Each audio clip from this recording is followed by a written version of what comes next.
you? Yeah, well, to our Facebook audience, Paul and I have been talking, and we do a lot of work together.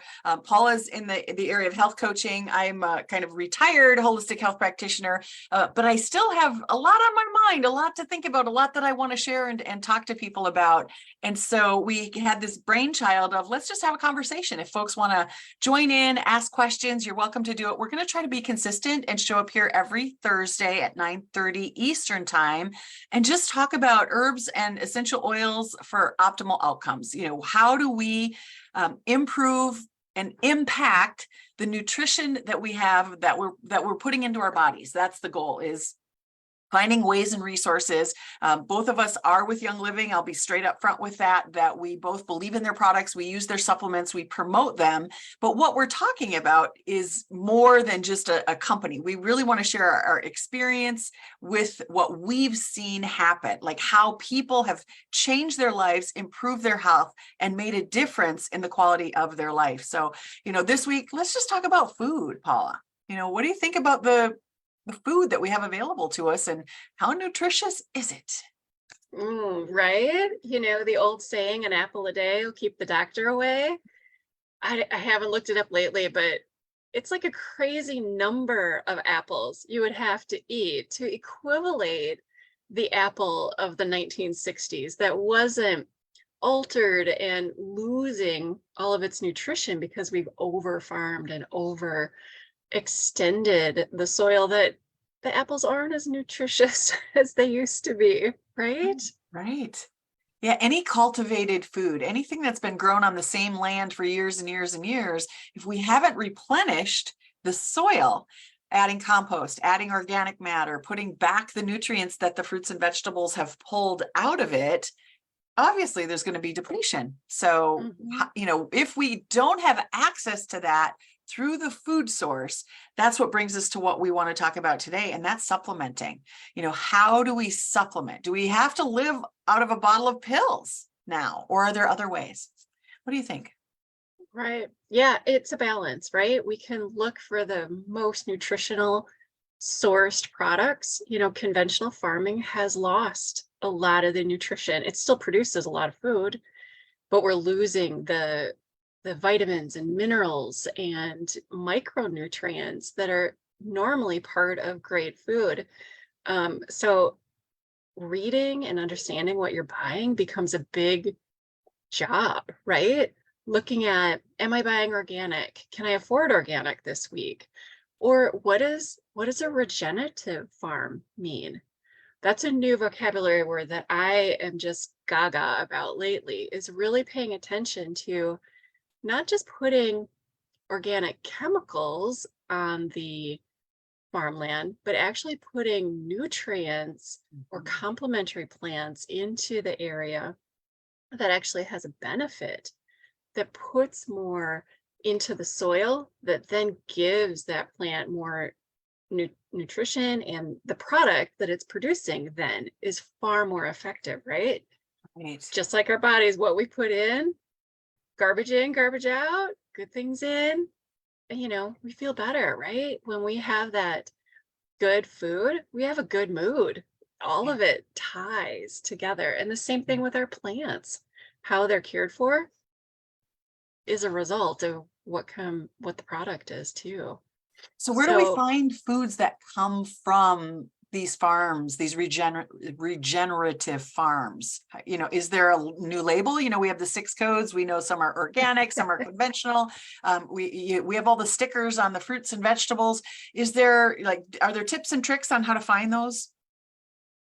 Right now, there's no standard on it. Yeah. It's doing your research, right? If you can find a local CSA that is a regenerative farm, that's the best way. It's local, what their policies and practices are, so that you can get that. Or doing the work yourself. Well, busy families don't always have time to grow all our own stuff. We can do some, but we're still going to need other options. And then there's still gaps in our diet, in our nutrition, and to consume all of it on a daily basis. It's a full-time job, isn't it? It is, every nutrient. Yeah. Paula and I do both grow some of our own. I have to say, when I was living in Nevada, I had 9, fairly large garden beds, and I grew a lot of my own greens, a lot of vegetables, different things that were easy. Radishes were always in there because it's 22 days from seed to fruit. And it's like, I always had to have something I was pulling out of the ground, because then it was like worth it. I could go out there and pull a carrot and eat it. And it's like, okay, I'm happy to be in the garden weeding today because I had that food, that flavor, and I knew what I was getting because I complemented the soil. I put in the nutrients into the soil, so the products that I was pulling out were great. And I know you've worked with a local greenhouse and grow a ton of stuff in your own backyard, just in a city lot, not a small lot. You're in a more of a suburb area, so bigger space to work with. But I've even grown my own food living in a townhome here now in Orlando, outside of Orlando, in 22-inch pots. So really large pots, but I had to shift. I don't do fruit producing now. I switched to herbs. Everything that I do, I'm coming back to my roots. It's what my grandmother did. I went to school and studied it. So I'm growing a lot of herbs and using those herbs in the foods that we're getting, because just that little tweak by adding herbs to your salads, adding herbs to your meat, sprinkling it over the top, putting it in with your pastas and including it in your soups, it extracts the minerals, the vitamins and minerals that the plants have pulled up from the soil. So I put all organic, good soil in my pots when I created them. I still add like alfalfa. I make like an alfalfa soup. I put alfalfa in a container, and I buy it already dried, but I throw it in a little bucket, add water to it, let the sun do its thing, create a compost, and that's what I water the plants with. So I'm adding nutrients all the time. I use essential oils and cayenne pepper to spray the bugs off the leaves, so I'm not putting any chemicals onto the leaves. So I take great care in that little itty bitty mini, I have several of those pots, so it's not that small, but I take great care in those plants because I'm putting them in my body, and I want them to have the most optimal nutrition in them, so I don't have to live with a handful of pills. What are some of the tricks that you use in your backyard to pull in the nutrients that you need in your kids' diets? Yeah, it's really paying attention to what you're planting together, what helps each other. Putting my basil with my tomatoes is always beneficial, but even just switching what I'm planting in which areas each year. I think in elementary school, we all read about how farmers change their crops and things, but it didn't really mean anything until you started doing some of your own things and realizing, oh yeah, if I keep planting in the same spot the next year, that same plant is just not as bountiful, right? So switching it up has been helpful. And then paying attention to what did I do here last year and being intentional about, okay, this space this year is going to be used differently for that plant, and making that my mini backyard crop rotations. Yeah. So with what kinds of things are you growing? Like, and why are you growing it? Can you share some ideas on that? I love to go grow greens. Lettuce and spinach and kale are, easy to grow if you're not in too much sun. They love the spring and they love the fall, and middle summer doesn't do as well, but I try to have a little bit more shaded area because that's something I can quickly go and grab. And like you, I often go out to my gardens and just pick things off and eat it because I'm like so excited. It's fresh and right there. All the tomatoes, and of course the carrots and radishes, and I really just try a whole variety. I have seedlings started here now, and I just see whatever I can get to grow in my seedling starters, and hopefully have too many that I can share with friends and family to help their gardens get a little fresh start as well. Paula filled up my basil bed last year. Oh my gosh, I had so much basil, and it was huge. It was like so much basil, and it's just a go-to for me. I love blueberry basil lemonade. I put basil in ice cubes so that I have it to drop in everything. Yeah, I love basil on pasta. I love basil mixed in with meats. Like that is my number one go-to. So you'll always find basil and rosemary and almost, lavender too, because I'll do lavender in my drinks, lavender lemonade, basil, blueberry lemonade. Rosemary is a different flavor, but I like that hot. I put that in, hot water with some honey, and I'll drink a Lemon. rosemary because it's just like it opens up the brain. There's some studies done with peppermint and rosemary on how it can actually allow us to learn better. Like when we're drinking those things, they did this in a college. I apologize, I don't have the study offhand. I wasn't really going to talk about it, but it just popped in there. So they have studied peppermint specifically with college students, where they had them consuming peppermint tea or smelling peppermint or eating peppermint leaves while they were studying, and then they diffused it in the room where they were taking the exam, and they noticed test scores went up versus those students that didn't use that. Like the memory recall that we have when we use rosemary and peppermint. So that's the direct connection that we see with putting nutrients in the body versus not. And these are simple things. I can easily grab a soda, or I could make a cup of tea, or I could, if I need something cold rather than hot, I can make some basil blueberry lemonade and keep it in the fridge and have this cold drink. The blueberries, are full of anthocyanins, which are antioxidants. They are, power packed nutrients. If you're going to pick one fruit, for me, it's blueberries, low in sugar, but tons of nutrient benefits. Plus, there's a blueberry field like 3 miles from my house. So I pick, I don't know, I think 28 pounds last year of blueberries. So this year I think maybe I've gotten 5 so far, and those are gone, but I try to freeze enough so that I have those fresh blueberries from an organic farm year round. They do blueberries and strawberries there. So what do you have access to? Where can you pull the nutrients in? How can you use it differently rather than just sitting down and eating blueberries? Like, can you drink it? Can you crush it? Can you put it into a smoothie with some hemp seeds and some chia seeds? Because now you got protein, omega oils, blueberries. I get excited about talking about this. I want you guys to try some of these recipes. I'm going to turn it over to Paula. What is your best trick out of your personal garden? Things that you've grown. How do you use it? Oh, I don't think I have just one. I would be great on, the show where they give you the basket of food and you have to figure out what to do with it. I just love to use whatever I have, like this is here, let's put it together, let's try it, let's do something. And I think that's the key. Just experiment with what you have. Just try it. It might be your most amazing, fun, new drink. Putting that into something, spearmint or peppermint leaves are definitely one of my favorites in iced water simply. And as a health coach, that's what I really help people do, is make it convenient. Whatever is with you, whatever is around you, make it something that it's such an easy habit to grab. Like you said, could you grab a soda?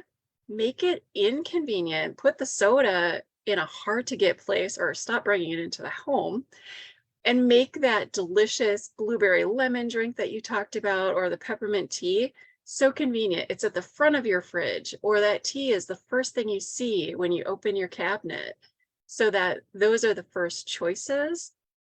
It becomes this amazing new habit. Think about how productive we'd be if we actually use that during our work day, instead of, the simple go-to of a can of something that actually feeds and fuels your body and your mind. That's powerful. And when you can build that habit, your body starts to crave all these good nutrients, because your body knows what to do with it. It knows how to process it. It doesn't know what to do with all those strange long worded chemicals that are in those cans, right? It just kind of says, I'm not sure what to do. We'll stick it in the liver and we'll figure it out later, but it's kind of stuck there, right? Yeah. So we want to help things that just make our bodies work optimally, but keep it easy. It doesn't have to be a full-time job. It doesn't have to be this like science project. it can be simple. Yeah. Peppermint leaves crushed with some ice and blueberries. Yeah. Yeah. Spearmint is so good. I like it better than peppermint, actually. Peppermint has to be diluted for me. It's a little strong. The other one that, that like my brain just goes off. I have had been in practice for, about 15 years and worked with folks who were addicted to Coca-Cola, and lemon balm and lemongrass, especially lemon balm. Lemon balm works on the central nervous system to calm stress down, to, help us to get more grounded. And I had a woman who was so addicted to Coca-Cola, like caffeine, the caffeine from soda drinks. I'm not picking on Coca-Cola in particular, but like colas that were high in caffeine. And she came to a tea class that I was teaching, and I had a variety of teas, and she tried the lemon balm tea hot. And she said, wow, this might be good ice. And I said, take some home. I had lemon balm, gifts for everybody. So I always bring herbs from the garden. And so people took it home and she started making it. And it was a tea series over many months. And eventually she came to me and she said, I'm totally off soda. I don't drink any of it. The lemon balm has changed my life. I've been able to calm my anxiety and panic attacks, because when we're pumping our body with all that caffeine, it has to react. And we don't realize that sometimes caffeine is what's causing that tension, causing that, panicky feeling in us. And when we get the caffeine out, the heart can slow down. We can become calm and at peace. And lemon balm facilitates that. And it tastes like lemonade. You could add sugar, but you don't need to. But if you need sugar initially to get off the Coca-Cola, the addiction of the sugar in the cola, add sugar, and then slowly add less and less and less until you're just drinking lemon balm, and that becomes your drink of choice. But like you said, it has to be a habit. The habit starts with getting it in a space that it's available, and then doing it and saying, you know what, I'm just going to stick with this for 21 days or a month or 3 months or the rest of this summer. Because once you get there, once you get off of these oversatiable foods, that are high in sugars and fats and salts, once we get over those, when we bring them back, the body goes, what is that? Like Paula did a sugar detox, and I've never been able to accomplish it. I'll be honest. I still fall into the realm of sugar has a hold on me. But, I want you to talk about that when you did that sugar detox and how it was. And she said to me, you wouldn't believe it, I have no desire for sugar. I don't want it. You got to do this, Lisa. She's like, you got to do this. You got to do this. So I want you to speak to that. What was that experience like? And how did you replace the sugars? And so you still felt satisfied? Yeah, that was a really great personal experiment to really change, first eliminating the added sugars and really start label reading. It's hidden in everything. So really cooking whole foods and getting that nutrition differently. In the beginning, I did lean on fruit like berries and apples when I had those sugar cravings, to go to that. Eventually, I was able to eliminate that as well during that pure elimination. But it's something now, like with this next candy holiday coming up here, people have asked me like, oh, what's your favorite? And I'm like, I have what used to be my favorite, but like right now, I'm really not jonesing for any of those. I don't want them anymore. One, they don't make me feel good after having them anymore, because the spike and then the crash is Not worth kind it. of where you feel crummy again. And we all live on the high of it, but the crash is where we're in the desperation of it. And I don't want to feel that anymore. It's not worth it to me anymore. But yeah, sugar is more addictive than caffeine and many other things. That it is a tough thing, but once you get past that 30-day mark, you're good. And especially past the 90-day mark, your body changes, your liver changes, your activity level and natural energy kicks in, your sleep gets better, and you make better choices so that you can continue down a better path. So highly recommend it, but take it in baby steps, as you're trying it yourself. At least get rid of the processed and switch to natural versions. And then start cutting back your natural versions after to move into that phase of it. But yeah, game changer of mental clarity, skin, all of the body systems just work better without it. It's regenerative, kind of like the farm, right? When we Right? take It's sugar our out own of the diet, body. yep, our immune system goes back up because sugar depresses the immune system. So right there, automatically we can shift our health if we're someone who struggles with health challenges. Taking sugar out of the diet, we see that effect happen within a week, and in some people within days of letting go and releasing sugars from their life. You know, I was thinking about a time as you were talking. There was a time when I drove down to Tucson, Arizona, and I did a 16-day juice cleanse from the time I left my home in Minnesota all the way down there. You know, I packed my car full of a cooler full of healthy foods, and I was eating like arugula right out of the bag, just plain old arugula, nothing on it at all because it's spicy and it has lots of flavor, and eating radishes because they're spicy. You know, when we really eat food in its, you know, and I'm talking about fruits and vegetables in their most natural state, you'd be surprised at the flavor. We cover it up. We put sauces and salts and seasonings and all of these things. But if you really buy organic food and you eat it and you taste it, taste a strawberry, an organic strawberry next to a conventional strawberry, or a raspberry, one that you picked off the vine versus one you bought in the store. To do this experiment, I encourage you to do it. Try it, because you will not believe the difference in the mouth feel, the taste, how it is.